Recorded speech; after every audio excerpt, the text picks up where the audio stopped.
Nan souci pour améliorer service nou bay nan l'hôpital yo, n'a encouragé yo scanner code ça, qui permet ou rempli formulaire ça.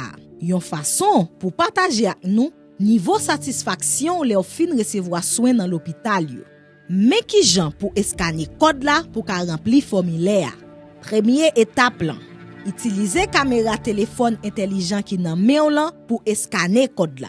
Mais qui jan pour faire ça?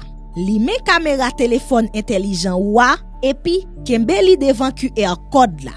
Li ta dwe soit voye ou directement dans formulaire ou bien li ba ou yon lien pour cliquer sous li pour ka aller dans formulaire.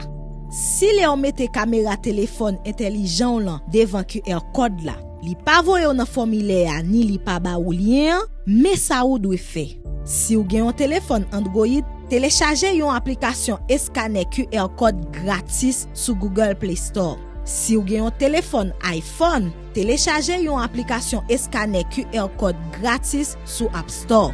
Après ça, cliquez sur l'application scanner, placez caméra téléphone là devant QR code là et puis la pe scanner pour voyer dans formulaire. Deuxième étape, répondre question yo pour ka rempli formulaire. Code si la disponible dans poste wap joindre qui dans l'hôpital ak association yo. Ou ka rele nan étoile 100 pour plus détails.